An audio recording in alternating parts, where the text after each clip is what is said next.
You know what's at your core. You know what's at your heart. You know what you care most about based on what you pray for most fervently. Well, for the last 469 days, every morning and every evening, twice a day, every day, to Gan Chapel in our daily minyans, every morning and night, we pray for Israel. Thrice daily, twice daily. Thrice because we pray for the IDF, that God should keep our courageous soldiers for the IDF safe from harm. Return them alive and safe to their families. We pray that God should redeem the hostages from hell. And we say Kaddish for Israel's fallen soldiers. And every once in a while, somebody will say, how long? Or how much longer? How much longer are we going to pray 3 times a day, times twice a day, every day for Israel? And isn't the answer simple? And isn't the answer clear? As long as Israel is fighting wars, that long we're going to be praying for its soldiers. And as long as Israeli hostages are stuck in the hell of Gaza, we're going to be praying for those hostages. And as long as Israeli soldiers keep dying, we're going to keep saying Kaddish. And tragically, this week, 5 more IDF soldiers died in northern Gaza. And if you look at the Times of Israel article, and if you look at the pictures of the 5 soldiers who died, it will break your heart. You'll see in those pictures that they're beautiful. You'll see in those pictures that they're noble and idealistic. And mostly, you'll see in those pictures that they're young. Heart-breakingly, heart-achingly, life-crushingly young. Captain Yair Yakov Shushan, age 23. Staff Sergeant Yahav Hadar, age 20.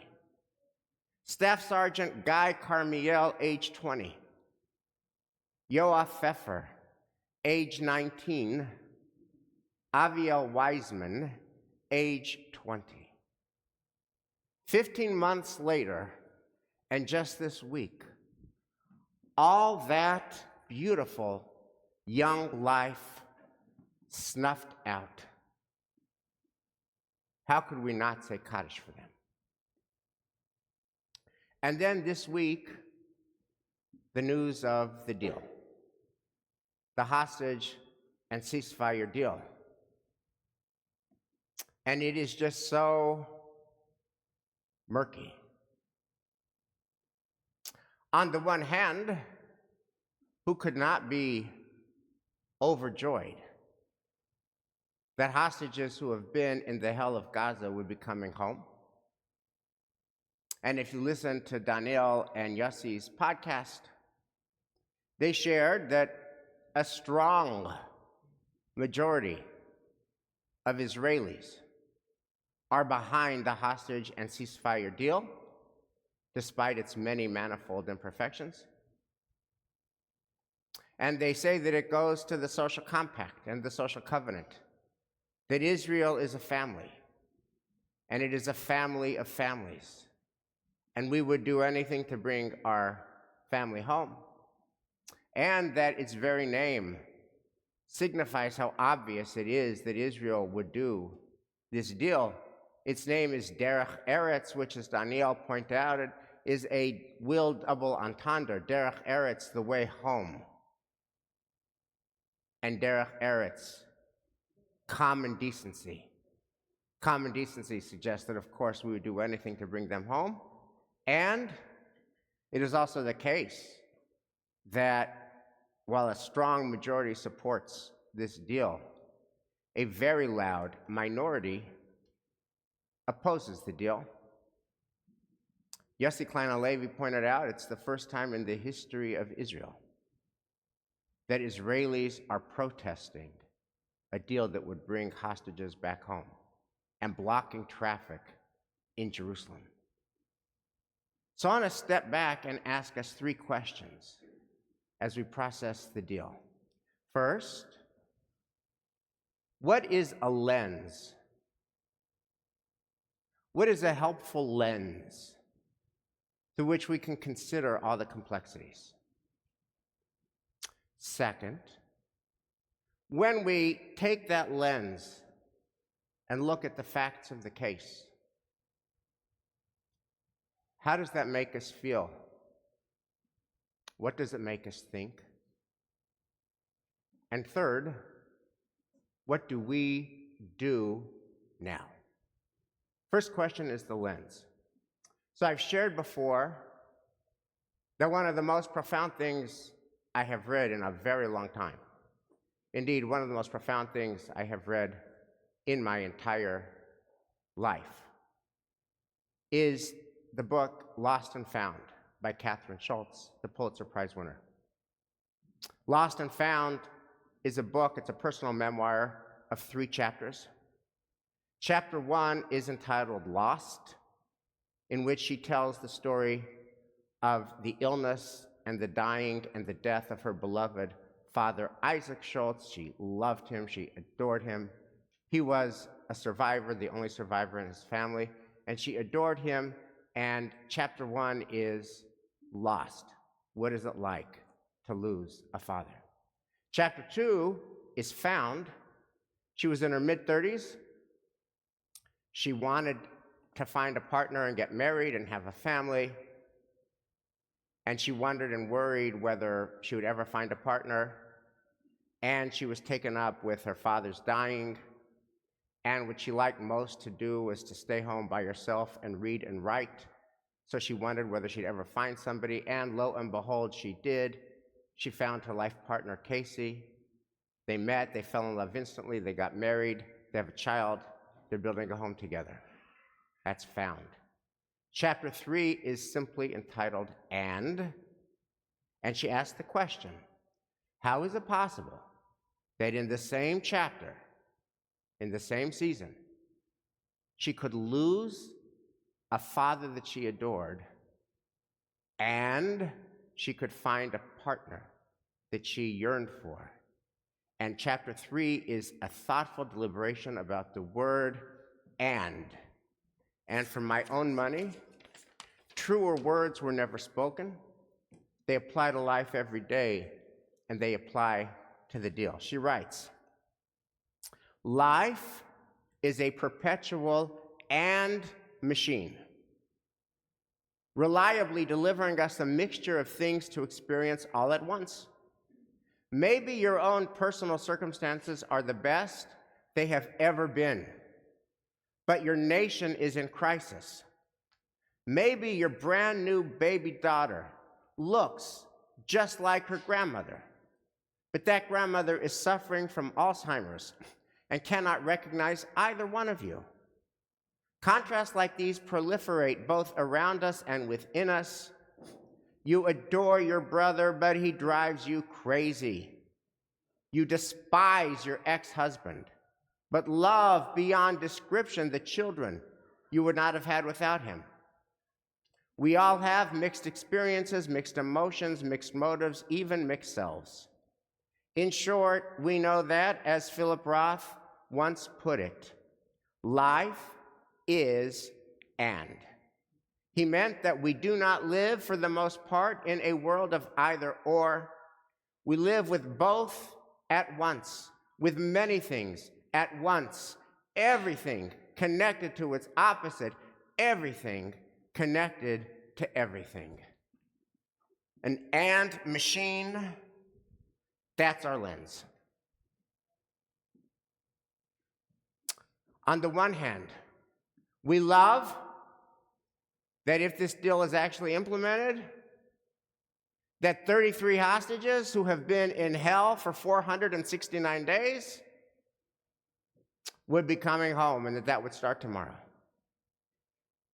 And we love that those families who've been waiting for and praying for their hostages and not sleeping nights for 469 days would be able to welcome their loved ones back. We love that. And we hate that it's only 33 hostages. The scariest word in the English language in this context is stage. It's a stage. And there's going to be another 6 weeks. We hate 6 weeks. We know what happened to Hirsch Poland. We know what happened to the 6 hostages, including Hirsch, who were murdered, executed in a tunnel in August.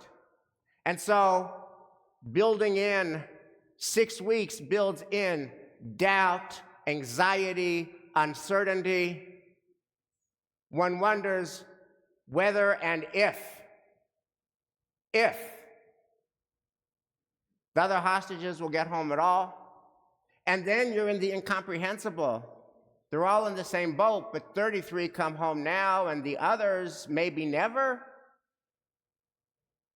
Small wonder that Danny Gordis's column yesterday was about how Israel had left the fall of 23, and all these months later, particularly with what we've done this fall, have moved to a different place. And his whole column was, now this deal thrusts us back. It's October, November 23. And Hamas is in charge. And Hamas is the puppeteer. And we're the puppet. And Israelis are going to be tortured. And Israelis are going to be tormented every day for 6 weeks. And how is it that if we're winning the war, this is the result? And the hostage families use Holocaust categories like Schindler's List and Sophie's Choice to convey the gruesome reality that some get out now and some who knows whether or if. Here's another thing, another and machine. We love that innocent Israelis are going to be let out. And we hate that the price of innocent Israelis getting out is that Israel has to release terrorists with blood on their hands. And we know that Yahya Sinwar was released in the deal that released Gilad Shalit. So we know that in a very real way you can draw a straight line from that hostage release deal to October 7th. And we know that Yahya Sinwar, when he was released, he had only venom for Israel. And we know that the hostages who are going to be released have only venom for Israel, which means that the very deal that brings 33 home, if it brings 33 home, means more real and present danger to Israel and Israelis on that very day. And machine. More and machine. We know that if the ceasefire happens, Israeli soldiers will get to stop fighting and dying in Gaza. And the horrific news of 5 beautiful young people who died this week, please God, won't happen anymore. And we know, as Danny Gordis put it in a recent podcast, and he supports the ceasefire, at least he did in that podcast, he said that Hamas has been substantially downgraded and broken, but it is not gone, it is not done, and it is regrouping. Which leads to a larger and machine, not only about the deal, but Israel post the deal is an and machine. On the one hand, Israel's army, IDF, the units, have shown Entebbe-like. Actually, Entebbe on steroids, like heroism. In dismantling Hezbollah, in destroying Iran's missile factory that was being built into a mountain in Syria. If you want your heartbeat to race, listen to Dan Signor's Call Me Back on how a special commando unit of Israelis went into Syria while Assad was still in power in September. And in about an hour, they went in and they destroyed this missile factory and got out as the Syrian army was attacking them. Incredible heroism. And again, Hezbollah in the north, Hamas in the south, defeated, not gone, rebuilding for another day, which leads to one more and machine about Israel. On the one hand, so much heroism of these soldiers who have done 2, 3, and 4 tours of duty, and a record number of Israelis have left Israel since October 7th. And if you look at the numbers, super scary. 82,000 Israelis have left Israel since October 7th. 36,000 non-Israelis have made Aliyah since October 7th. That's not a sustainable model. And I was talking to a healthcare executive in Greater Boston this week, and he shared that since October 7th, a week has not gone by that he doesn't get a call from an Israeli physician saying, can I get a job in a Boston hospital? If not a Boston hospital, can I get a job in some hospital in North America? Because we're done with Hamas, we're done with Hezbollah, and I don't want my young kids to die in battle. So, life is an and machine. The deal is an and machine. Israel is an and machine. Israel post the deal is an and machine that raises the obvious question, how do we deal with and machines? So there I want to say that Catherine Schultz, much as I admire her, didn't come up with the idea of and machine. It's in our Siddur every day. Every morning in the Gan Chapel, we say of God, Yotzer Or Uvare Choshech. God creates light and darkness unresolved. What do we do with light and darkness unresolved? We say, Baruch Hu et Adonai HaMavorach. We bless the name of God who creates light and darkness. Now just don't miss this. This is so profound, I think, of the Jewish tradition. What does it mean to bless God knowing that God creates light and darkness unresolved? We're waking up, we're going to the Gan Chapel at 7 o'clock, we say this at about 7:13, and we say there are problems that are not solved. And there is darkness that is not going to go away, and we say Baruch Hu anyway. I think it says in a deep way, we can deal with mess. We're okay with mess. We don't love mess. We don't want mess. If there was a menu, we would not pick off the menu mess, but there is no menu, but there is mess. And when we say Yotzer Or Uvare Choshech Baruch Hu, we say, okay, we can deal with the mess. And that is a choice. And that's not an inevitable choice. There are other choices we could make. What are some other things that you could do? What are some other things that Israelis could do? What are some other things that American Jews could do in the face of mess that just is? Well, we could be in denial. There's no mess. But how does that serve us? And we could be in depression. Let's not get up in the morning. Let's just stay in bed and read and watch Netflix all day. But how does that serve us? So the Jewish move is say yes to mess. And what does that mean to us? 469 days later, when Israel is an and machine, and this deal is an and machine, and Israel posts the deal as an and machine, it means we need to channel our version of Borchu to our love of Israel now. What does that look like? So it's not going to surprise you when the first thing I say to you is, go to Israel. Now, I've been saying go to Israel for 28 years. But this old message has a very new and urgent resonance. Go to Israel now, post this deal and post this war has a different resonance. And what's the resonance? The resonance is to really get the mess. Lean into the mess. Understand the mess. And the best way to get Israel is to go to Israel, and the best way to get the complexity is to go to Israel and see the complexity with your own eyes, and touch the complexity with your own hands, and hear the complexity with your own ears. Meet real Israelis, and there's a lot of different kinds of them.